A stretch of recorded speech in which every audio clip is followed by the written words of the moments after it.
आइए जानते हैं बिहार की हर छोटी बड़ी खबर सिर्फ 20 मिनट में। लेकिन उससे पहले आप हमें कमेंट में जरूर बताइए कि ये वीडियो आप बिहार के किस जिले और किस गांव से देख रहे हैं। बिहार में परीक्षा सुधारों के लिए स्पेशल कमेटी, सहयोग शिविर में छात्र कर सकेंगे। शिकायत, सीएम सम्राट के 4 बड़े ऐलान। बिहार में परीक्षा सुधारों को लेकर लगातार उठ रही आवाजों और छात्र आंदोलनों के बीच मुख्यमंत्री सम्राट चौधरी ने 4 बड़े कदमों की घोषणा की है। उन्होंने कहा कि परीक्षाओं में गड़बड़ी से युवा पीढ़ी को यह नहीं लगना चाहिए कि उनके साथ धोखा हुआ है। सबसे पहले गुणवत्तापूर्ण शिक्षा को हर विद्यालय तक पहुंचाने के लिए राज्य स्तरीय विशेष समिति बनाई गई है। इसका उद्देश्य प्रत्येक विद्यालय को उत्कृष्टता का केंद्र बनाना और छात्रों के सीखने के स्तर में सुधार सुनिश्चित करना है। दूसरा, परीक्षा सुधार समिति गठित की गई है जो बोर्ड और प्रतियोगी परीक्षाओं में तकनीक और एआई का उपयोग कर पारदर्शिता लाएगी। यह समिति कक्षा आधारित मूल्यांकन में भी आधुनिक तकनीक का इस्तेमाल कर छात्रों के ज्ञान और विश्लेषण क्षमता का बेहतर आकलन करेगी। तीसरा, सरकार विशेष सहयोग शिविर आयोजित करेगी जहां मुख्यमंत्री, मंत्री और विधायक छात्रों से संवाद करेंगे और उनकी समस्याओं को सुनेंगे। चौथा, छात्रों की शिकायतों के समाधान के लिए एक अलग ग्रीवांस पोर्टल बनाया जाएगा। मुख्यमंत्री ने कहा कि यदि सिस्टम में एक भी व्यक्ति ईमान बेच दे तो पूरा सिस्टम खराब हो जाता है, इसलिए टेक्नोलॉजी आधारित निगरानी जरूरी है।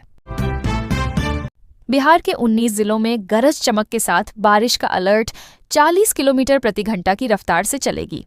हवा मौसम विज्ञान केंद्र पटना ने अगले 24 घंटे के लिए दक्षिण बिहार के 19 जिलों में गरज चमक और वज्रपात की चेतावनी जारी की है। अररिया, भभुआ, दरभंगा, किशनगंज, मधुबनी, रोहतास, सीतामढ़ी, सुपौल और पश्चिम चंपारण में भारी वर्षा की संभावना है। शुक्रवार को पटना सहित 13 जिलों में झमाझम बारिश हुई। गया के मोहनपुर में 58.8 मिलीमीटर की सर्वाधिक वर्षा दर्ज की गई। पटना का अधिकतम तापमान 34.2 डिग्री सेल्सियस रहा, जबकि कैमूर में 37.0 डिग्री सेल्सियस दर्ज किया गया। मौसम विभाग ने बताया कि झारखंड और आसपास के इलाकों में बने चक्रवाती परिसंचरण और मानसून ट्रफ के कारण अगले 3-4 दिनों तक वर्षा की गतिविधियां बनी रहेंगी।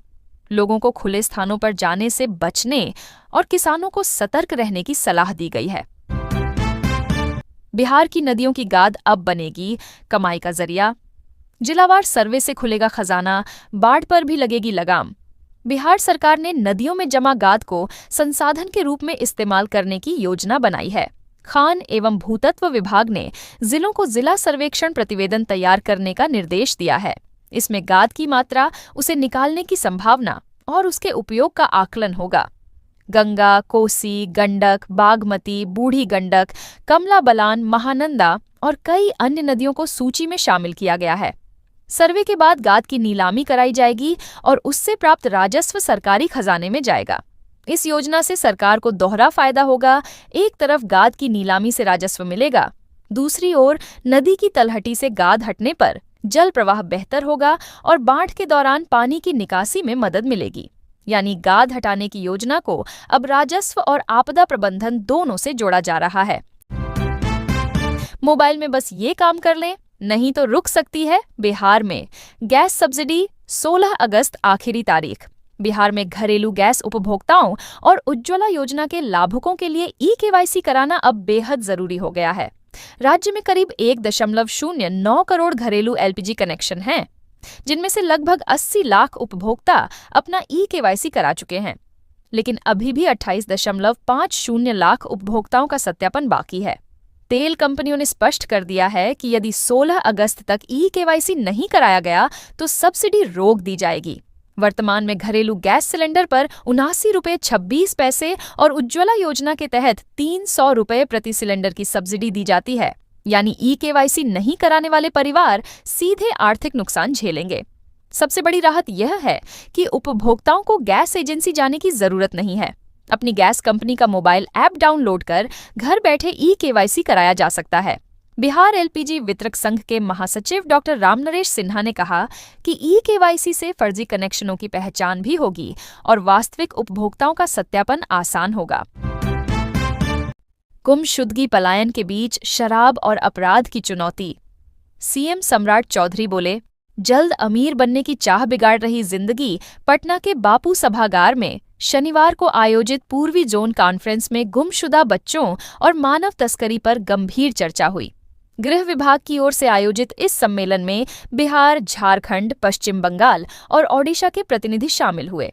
मुख्यमंत्री सम्राट चौधरी ने कहा कि बच्चों की सुरक्षा और मानव तस्करी की रोकथाम के लिए बिहार सरकार की जीरो टॉलरेंस नीति है। उन्होंने बताया कि सहयोग शिविर के माध्यम से मामलों की रियल टाइम मॉनिटरिंग की जा रही है। अब तक 1200 से अधिक लापता बच्चों की बरामदगी हो चुकी है। नया सवेरा 3.0 के जरिए पीड़ितों के पुनर्वास, कौशल विकास और सम्मानजनक जीवन सुनिश्चित करने पर जोर दिया जा रहा है। सीएम ने कहा कि गुमशुदगी का मामला पलायन से भी जुड़ा है। उद्योग और निवेश आएगा तभी पलायन रुकेगा।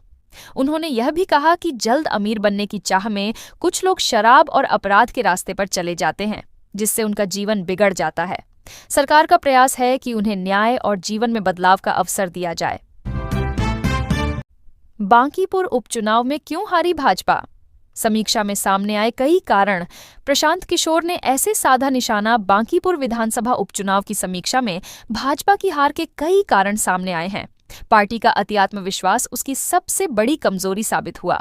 भाजपा मान रही थी कि उसका चुनाव चिन्ह ही जीत दिला देगा, लेकिन इस बार समीकरण बदल गए।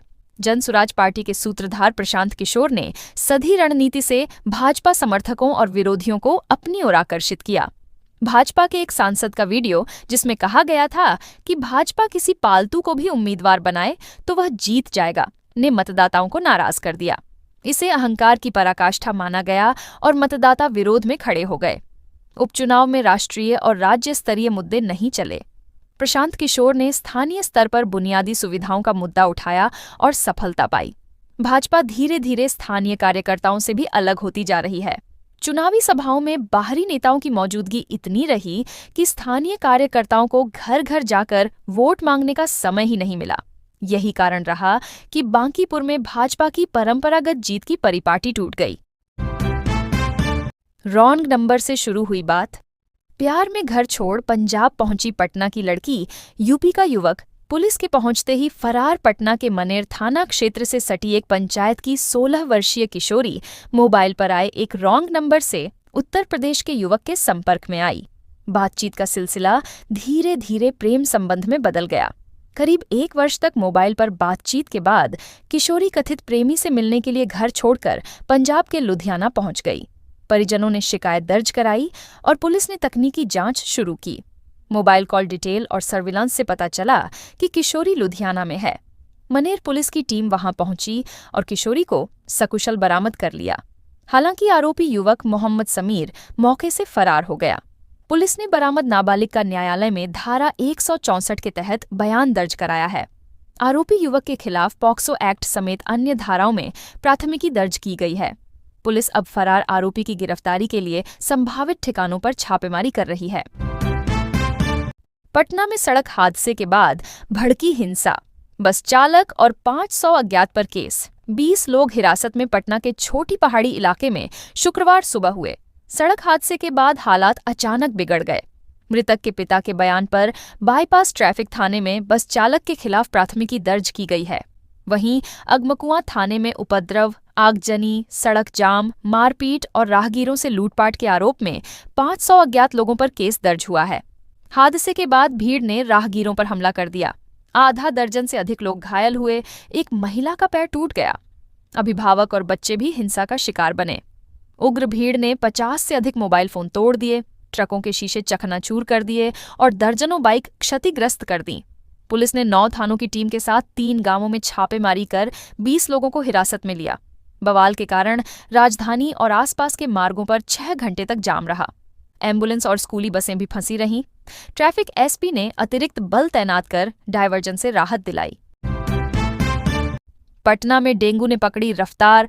7 दिन में 19 नए मरीज, 89 तक पहुंचा आंकड़ा। राजधानी में डेंगू के मामले तेजी से बढ़ रहे हैं। अगस्त के पहले 7 दिनों में ही 19 नए मरीज मिले, जिससे कुल संख्या 89 तक पहुंच गई है। जुलाई में पूरे महीने 26 मरीज मिले थे। स्वास्थ्य विभाग ने अस्पतालों को गंभीर मरीजों के लिए पर्याप्त बेड रखने और संदिग्ध मरीजों की तत्काल जांच सुनिश्चित करने का निर्देश दिया है। नगर निगम को जल जमाव वाले क्षेत्रों में फॉगिंग और लार्वासाइडल छिड़काव अभियान तेज करने को कहा गया है। यदि किसी इलाके में लगातार मामले मिलते रहे तो उसे डेंगू हॉटस्पॉट घोषित कर विशेष अभियान चलाया जाएगा।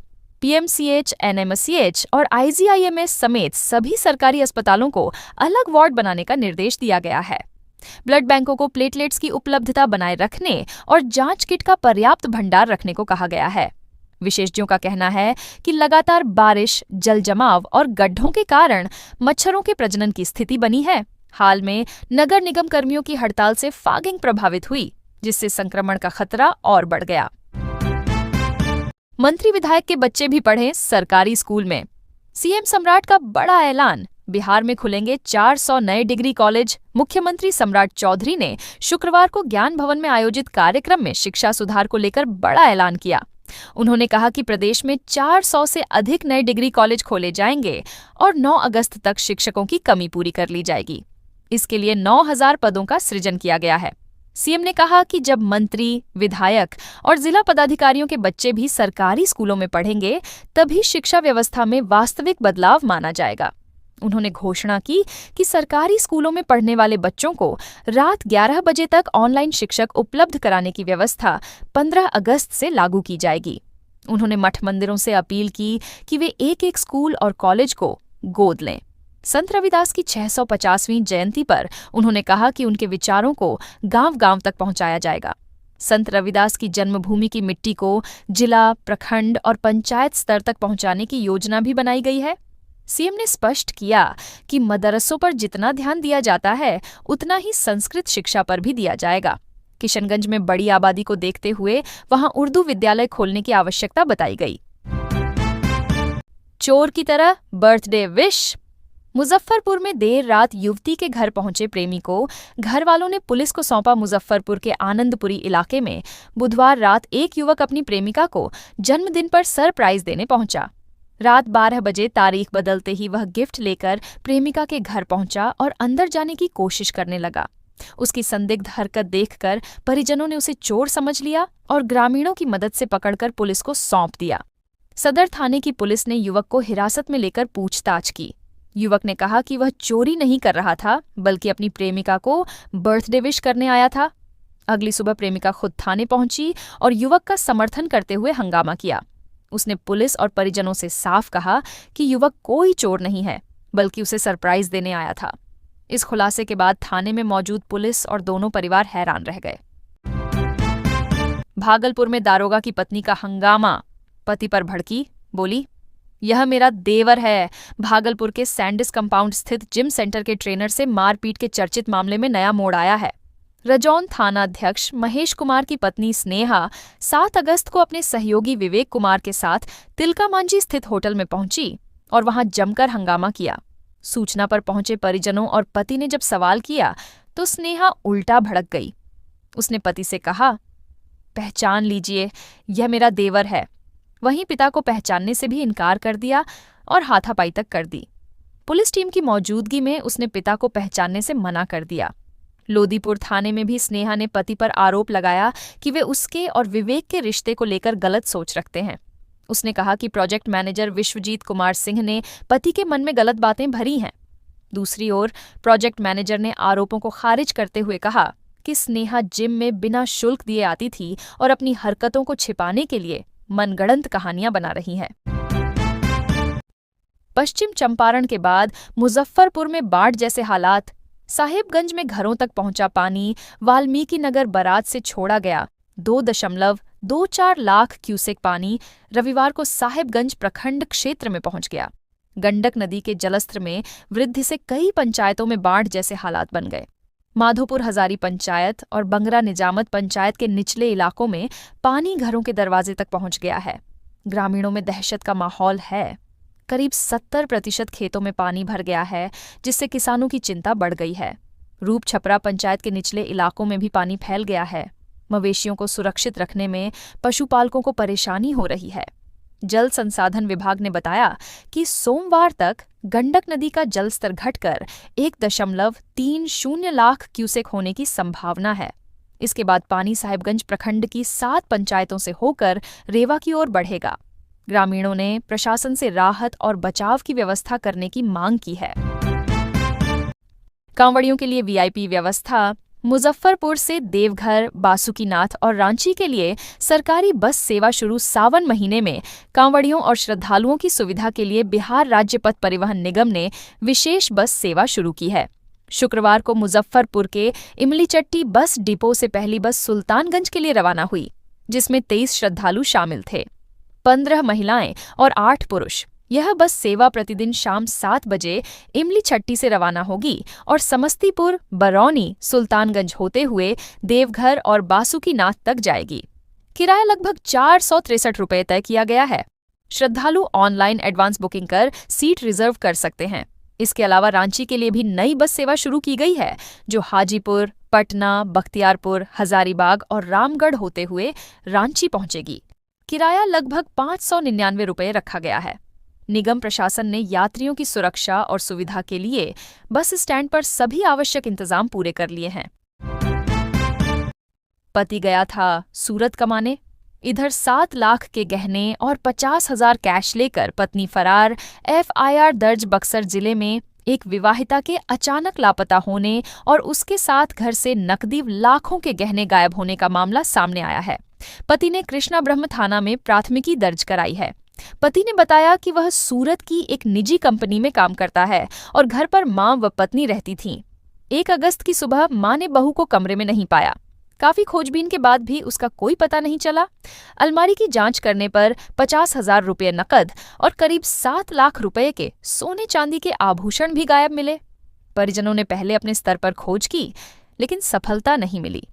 इसके बाद पति सूरत से घर आया और थाने में आवेदन देकर पत्नी के खिलाफ केस दर्ज कराया। पुलिस ने कहा कि मामले के सभी पहलुओं की जांच की जा रही है और जांच के बाद ही वास्तविक स्थिति स्पष्ट होगी। आरा में अब चलेगा बुलडोजर। 40 फीट चौड़ी सड़क के लिए प्रशासन तैयार। आरा शहर के सबसे व्यस्त मार्ग आरण्य देवी शीश महल चौक से NH 922 तक सड़क चौड़ीकरण का काम निर्णायक चरण में पहुंच गया है। प्रशासन द्वारा अतिक्रमणकारियों को दी गई 7 दिन की मोहलत खत्म हो चुकी है। गोला बाजार और सब्जी मंडी क्षेत्र में 100 से अधिक दुकानदारों को नोटिस जारी किया गया था कि वे स्वयं अतिक्रमण हटाएं, लेकिन अधिकांश स्थानों पर अवैध निर्माण जस का तस है। अब प्रशासन बुलडोजर चलाने की तैयारी में है। जिलाधिकारी ने स्पष्ट कहा था कि सड़क को 40 फीट चौड़ा किया जाएगा ताकि यातायात समस्या का स्थायी समाधान हो सके। अंचलाधिकारी अंकिता सिंह के नेतृत्व में सर्वे कर अतिक्रमण चिह्नित किया गया था। प्रशासन ने एक बार फिर अपील की है कि लोग स्वयं अतिक्रमण हटाएं, अन्यथा सरकारी मशीनों से हटाया जाएगा। अभियान के दौरान पुलिस बल और दंडाधिकारी तैनात रहेंगे। अधिकारियों का मानना है कि इस कार्रवाई के बाद आरा शहर की यातायात व्यवस्था में बड़ा सुधार होगा और वर्षों से जाम की समस्या से जूझ रहे लोगों को राहत मिलेगी। मुंबई में चोरी, दरभंगा में ऐश, अभिनेत्री के घर से उड़ाया माल, गांव में खुला राज। मुंबई की फिल्म अभिनेत्री लोपामुद्रा रावत के घर हुई करीब 1 करोड़ रुपए की चोरी का राज दरभंगा में खुल गया। मुंबई पुलिस ने दरभंगा पुलिस के सहयोग से सोनकी थाना क्षेत्र के गोठमिट्टी गांव से चंदन मुखिया को गिरफ्तार किया। उसके पास से 50 लाख रुपए से अधिक का सामान बरामद हुआ, जिसमें 12.50 लाख रुपए की लग्जरी घड़ी, 2 सोने के बिस्किट और 9 लाख रुपए नकद शामिल हैं। पुलिस जांच में सामने आया कि चोरी की वारदात अभिनेत्री के घर में वेंटिलेटर के रास्ते प्रवेश कर अंजाम दी गई थी। पूछताछ में आरोपित ने चोरी के पैसों से अपनी बहन के नाम पर 2 कट्ठा जमीन खरीदने की बात स्वीकार की। पुलिस ने स्थानीय हार्डवेयर व्यवसायी और ज्वेलर्स से भी पूछताछ की। बरामद सामान के साथ आरोपित को ट्रांजिट रिमांड पर मुंबई ले जाया गया है। दरभंगा पुलिस ने बताया कि मुंबई पुलिस को हर संभव सहयोग दिया गया और अब आगे की जांच मुंबई में होगी। गोपालगंज सदर अस्पताल में बिजली गुल। 20 मिनट तक लिफ्ट में फंसे रहे मरीज और स्वजन। गोपालगंज सदर अस्पताल के नए भवन में शनिवार रात बिजली कटने से लिफ्ट अचानक बंद हो गई। इस दौरान महिला वार्ड में प्रसव के लिए जा रही एक महिला और उसके स्वजन करीब 20 मिनट तक लिफ्ट में फंसे रहे। अंदर मौजूद लोग घबराकर शोर मचाने लगे। आवाज सुनकर अस्पताल परिसर में मौजूद लोगों ने कर्मियों को सूचना दी। बिजली आपूर्ति बहाल कराने के लिए संबंधित विभाग से संपर्क किया गया। इस बीच सुरक्षा गार्ड ने रॉड की मदद से लिफ्ट का दरवाजा खोलने का प्रयास किया और काफी मशक्कत के बाद मरीज व स्वजन को सुरक्षित बाहर निकाला गया। स्थानीय लोगों ने अस्पताल प्रबंधन पर लापरवाही का आरोप लगाया। उन्होंने कहा कि बिजली की वैकल्पिक व्यवस्था और लिफ्ट की नियमित जांच होनी चाहिए ताकि भविष्य में ऐसी घटनाएं न हों। मरीजों और उनके परिजनों ने मांग की है कि अस्पताल में बैकअप व्यवस्था दुरुस्त की जाए ताकि आपात स्थिति में मरीजों की जान जोखिम में न पड़े। रील, रिश्ते और अचानक गायब हुई पत्नी, बच्चे को लेकर निकली तो पीछे छूट गया पति, अब पुलिस खोलेगी। राजगोपालगंज के भितभेरवा गांव में सोशल मीडिया पर रील बनाने को लेकर शुरू हुआ पारिवारिक विवाद अब पुलिस तक पहुंच गया है। उपेंद्र कुमार ने नगर थाने में शिकायत दर्ज कराई कि उसकी पत्नी अचानक बेटे को लेकर घर छोड़ गई। पति का आरोप है कि पत्नी के सोशल मीडिया पर रील बनाने को लेकर परिवार में लंबे समय से विवाद चल रहा था। इसी बीच एक युवक से उसकी बातचीत और नजदीकी का भी जिक्र सामने आया। पति का कहना है कि इसी वजह से तनाव बढ़ा और पत्नी घर छोड़कर चली गई। 8 साल की शादी के बाद यह विवाद इतना बढ़ गया कि पत्नी अचानक बच्चे को लेकर घर से निकल गई। पति ने रिश्तेदारों और संभावित जगहों पर तलाश की, लेकिन कोई सुराग नहीं मिला। अब पुलिस मामले की जांच कर रही है। महिला और बच्चे का पक्ष सामने आने के बाद ही पूरी कहानी साफ हो सकेगी। फिलहाल पुलिस शिकायत में लगाए गए आरोपों और महिला के अचानक घर छोड़ने के कारणों की पड़ताल कर रही है। स्वर्ण हूं, इसलिए उखड़वाते हैं घास। जमुई में सिंचाई कर्मी का गंभीर आरोप। Video viral. जमुई सिंचाई प्रमंडल कार्यालय में कार्यरत परिचारी गजेंद्र कुमार चौबे ने अपने ही विभाग के कार्यपालक अभियंता पर भेदभाव का गंभीर आरोप लगाया है। उनका कहना है कि कार्यालय में 7 परिचारी कार्यरत हैं, लेकिन अन्य कर्मियों से फाइलें पहुंचाने और दफ्तर से जुड़े काम कराए जाते हैं, जबकि उनसे घास उखड़वाने और सफाई जैसे काम कराए जाते हैं। गजेंद्र चौबे का आरोप है कि यह व्यवहार उनके सवर्ण होने के कारण किया जा रहा है।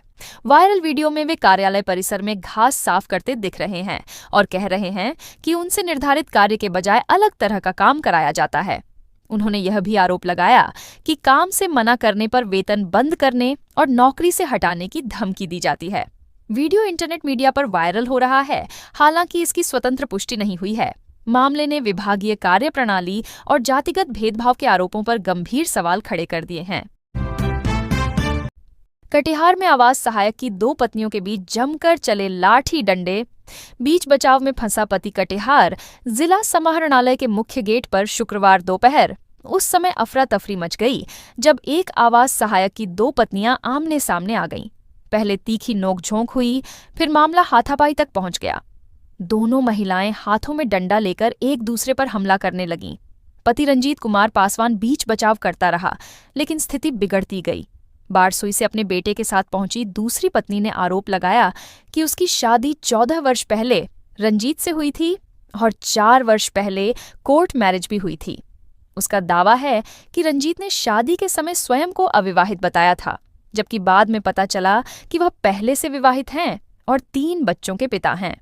महिला ने आरोप लगाया कि रंजीत पहली पत्नी के साथ रह रहे हैं और उसके बेटे को कोई आर्थिक सहायता नहीं देते। इसी विवाद को लेकर वह समाहरणालय पहुंची थी। वहां पहली पत्नी भी पहुंच गई और दोनों के बीच विवाद बढ़ गया। मौजूद लोगों ने किसी तरह दोनों को अलग किया।